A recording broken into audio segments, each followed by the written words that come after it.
എല്ലാവർക്കും നമസ്കാരം. ഇന്ന് നമ്മൾ തയ്യാറാക്കാൻ പോകുന്നത് ചെമ്മീൻ ഫ്രൈ അതല്ലെങ്കിൽ കൊഞ്ച് ഫ്രൈ. അപ്പോൾ വീഡിയോ മുഴുവനും കണ്ടു നോക്കുക. നിങ്ങൾക്ക് തീർച്ചയായിട്ടും ഇഷ്ടമാവുന്നൊരു റെസിപ്പി തന്നെയാണ്. നല്ല ടേസ്റ്റി ആയിട്ട് ഊണ് കഴിക്കാൻ പറ്റിയിട്ടുള്ളൊരു റെസിപ്പിയാണ് ഇന്നത്തെ നമ്മുടെ കൊഞ്ച് ഫ്രൈ. അപ്പോൾ നിങ്ങൾക്ക് ഇതുവരെ സബ്സ്ക്രൈബ് ചെയ്യാത്തവരാണ് ഇപ്പോൾ ഈ വീഡിയോ കാണുന്നുണ്ടെങ്കിൽ തീർച്ചയായിട്ടും ഒന്ന് സബ്സ്ക്രൈബ് ചെയ്യുക. ഇതുപോലുള്ള നല്ല നല്ല വീഡിയോസ് ഇടുമ്പോൾ അതിൻ്റെ നോട്ടിഫിക്കേഷൻ നിങ്ങൾക്ക് കറക്റ്റായിട്ട് കിട്ടുന്നതായിരിക്കും. പിന്നെ വീഡിയോ ലൈക്ക് ചെയ്യുക, ഷെയർ ചെയ്യുക. പിന്നെ എല്ലാവരും നിങ്ങളുടെ അഭിപ്രായങ്ങളൊക്കെ ഒന്ന് കമൻറ്റ് ചെയ്യുക.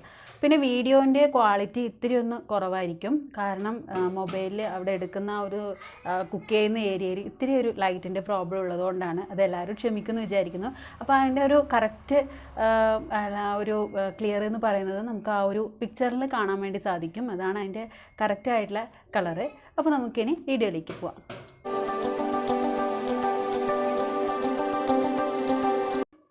ഇവിടെ ഇപ്പോൾ ക്ലീൻ ചെയ്തെടുത്തിട്ടുള്ള 1/2 കിലോ ചെമ്മീനിലേക്ക് മഞ്ഞൾപ്പൊടി ചേർത്ത് കൊടുക്കുകയാണ്. 1 ടീസ്പൂണാണ് ചേർത്ത് കൊടുത്തിട്ടുള്ളത്. പിന്നെ ഇനി ഇതിലേക്ക് ആവശ്യത്തിനുള്ള ഉപ്പ്. ഇപ്പോൾ ഇവിടെ ഇപ്പോൾ 1 ടീസ്പൂൺ തന്നെയാണ് ഉപ്പ് ചേർത്ത് കൊടുത്തിട്ടുള്ളത്. പിന്നെ മുളക് പൊടി ചേർക്കണം. ഒരു 4 ടീസ്പൂണാണ് മുളക് പൊടി ചേർത്ത് കൊടുക്കുന്നത്. അപ്പോൾ മുളക് പൊടിയൊക്കെ നമ്മുടെ എരിവിനനുസരിച്ച് ചേർത്ത് കൊടുക്കാം. ഇനി ഇതല്ലെങ്കിൽ 4 ടീസ്പൂണിന് പകരം 3 ടീസ്പൂൺ ചേർത്തിട്ട് 1 ടീസ്പൂൺ കാശ്മീരി ചില്ലി ചേർക്കുകയാണെങ്കിൽ നല്ലതാണ്. പിന്നെ ഇനിയിപ്പോൾ നമുക്കിതിലേക്ക് ഇത്തിരി കുരുമുളക് പൊടിയും കൂടെ ചേർത്ത് കൊടുക്കാം. വളരെ കുറച്ച് മാത്രം കുരുമുളക് പൊടി ചേർത്ത് കൊടുക്കുകയാണ്. ഇനി നമുക്ക് ഇതെല്ലാം കൂടെ ഒന്ന് മിക്സ് ചെയ്തെടുക്കാം. ഇതിലേക്ക് ഇനി ഒരു കാര്യം കൂടെ നമുക്ക് ഇപ്പോൾ ചേർത്ത് കൊടുക്കാനുണ്ട്.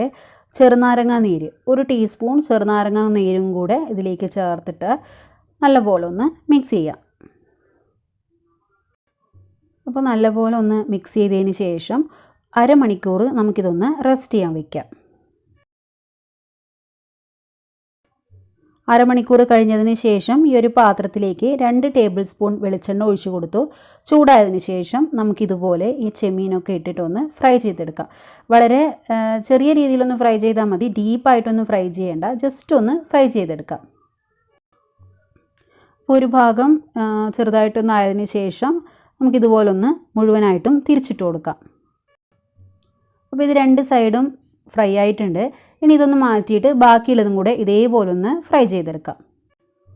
അങ്ങനെ ഇതും റെഡി ആയതിന് ശേഷം നമുക്കിത് വേറൊരു പാത്രത്തിലേക്ക് മാറ്റി വയ്ക്കാം. ഇനി വേറൊരു പാത്രത്തിലേക്ക് 2 ടേബിൾ സ്പൂൺ എണ്ണ ഒഴിച്ചിട്ടുണ്ട്. അപ്പോൾ എണ്ണ ഒന്ന് ചൂടാകുമ്പോൾ അതിലേക്ക് നമുക്ക് കടുക് ഇട്ട് കൊടുക്കാം. കടുക് പൊട്ടിയതിന് ശേഷം ഇതിലേക്ക് 1 ടേബിൾ സ്പൂണോളം വരുന്ന ഇഞ്ചിയും വെളുത്തുള്ളിയും ചെറുതായി അരിഞ്ഞത് ചേർത്ത് കൊടുക്കാം. നമുക്കിതുപോലൊന്ന് ഇളക്കി കൊടുക്കാം. അപ്പോൾ ഇഞ്ചിയുടെയും വെളുത്തുള്ളിയുടെയും ആ ഒരു കളറൊക്കെ മാറി വന്നതിന് ശേഷം ഇതിലേക്ക് നമുക്ക് സവാളയും അതുപോലെ പച്ചമുളകൊക്കെ ഒന്ന് ചേർത്ത് കൊടുക്കാം. ഇപ്പോൾ ഒരു മീഡിയം സൈസ് സവാളയും 2-3 ചുവന്ന ഉള്ളിയും 2 പച്ചമുളകുമാണ് ചേർത്ത് കൊടുത്തിട്ടുള്ളത്. ഇതിനി നമുക്ക് നന്നായിട്ടൊന്ന് വഴറ്റിയെടുക്കാം. ഇതിലേക്ക് നമുക്ക് ഇത്തിരി ഉപ്പ് കൂടെ ചേർത്ത് കൊടുക്കാം. ഉപ്പ് ചേർത്ത് കൊടുത്തു കഴിഞ്ഞാൽ നമുക്ക് പെട്ടെന്ന് തന്നെ ഉള്ളി ഒന്ന് വഴറ്റിയെടുക്കാൻ വേണ്ടി സാധിക്കും. അപ്പോൾ ഉള്ളി ചെറുതായിട്ടൊന്ന് വഴറ്റിയെടുത്തതിന് ശേഷം ഇതിലേക്ക് ഒരു 1/4 ടീസ്പൂൺ മഞ്ഞൾപ്പൊടിയും 1/4 ടീസ്പൂൺ കുരുമുളക് പൊടിയും കൂടെ ചേർത്തിട്ടൊന്ന് ഇളക്കി കൊടുക്കാം.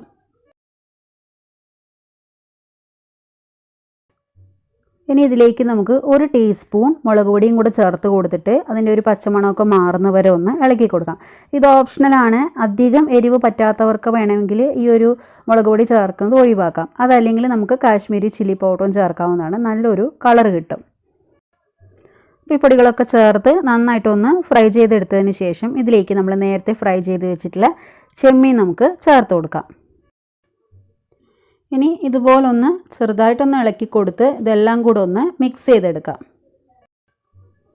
ഇനി ഇതിലേക്ക് നമുക്കൊരു 1/4 ഗ്ലാസ് വെള്ളം ഒഴിച്ചു കൊടുക്കാം.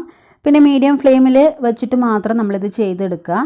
പിന്നെ 1/4 ഗ്ലാസ് വെള്ളം മാത്രം ഒഴിച്ചു കൊടുക്കുക. അധികം വെള്ളമായി കഴിഞ്ഞാൽ നമ്മുടെ ആ ഒരു ഫ്രൈഡ് ടേസ്റ്റ് പോവും. അപ്പോൾ നമുക്കിനി ഈ വെള്ളം ഒന്ന് തിളച്ച് വരണം. നമുക്കിതൊന്ന് മൂടി വയ്ക്കാം. നേരത്തെ നമ്മൾ ചെമ്മീൻ ഇതൊക്കെ പൊടികളൊക്കെ ഇട്ട് മിക്സ് ചെയ്ത് ആ പാത്രത്തിൽ ഒഴിച്ചിട്ടായിരുന്നു, ആ വെള്ളമായിരുന്നു ഇതിലേക്ക് ഒഴിച്ചിട്ടുള്ളത്. അപ്പോൾ ഇതേപോലെ നന്നായിട്ടൊന്ന് തിളച്ച് വന്നിട്ടുണ്ട്. അപ്പോൾ നമുക്ക് ഗ്രേവി ആയിട്ടാണ് വേണ്ടതെങ്കിൽ ഈ ഒരു ലെവലിൽ തന്നെ നമുക്ക് ഗ്യാസ് ഓഫ് ചെയ്യാം. അതല്ല നമുക്ക് നല്ല ഫ്രൈ ആയിട്ടാണ് വേണ്ടത്, അതുകൊണ്ട് 2 മിനിറ്റ് കൂടെ ഒന്ന് വെയിറ്റ് ചെയ്യാം. അപ്പോൾ 2 മിനിറ്റ് മൂടി വെച്ചതിന് ശേഷം നമുക്ക് നല്ല അടിപൊളി ചെമ്മീൻ ഫ്രൈ റെഡിയായി കിട്ടിയിട്ടുണ്ട്. അപ്പോൾ ഇത് ഊണിൻ്റെ കൂടെ കഴിക്കാനാണെങ്കിൽ നല്ല സൂപ്പർ ടേസ്റ്റ് ആയിരിക്കും. എല്ലാവരും ട്രൈ ചെയ്ത് നോക്കുമല്ലോ. അപ്പോൾ നിങ്ങൾക്ക് എന്തായാലും തീർച്ചയായിട്ടും ഇഷ്ടപ്പെടുന്ന ഒരു റെസിപ്പി ആയിരിക്കും ഇതെന്ന് വിചാരിക്കുന്നു. അപ്പോൾ നിങ്ങളുടെ കമൻസ് അറിയിക്കാൻ മറക്കരുത്. താങ്ക്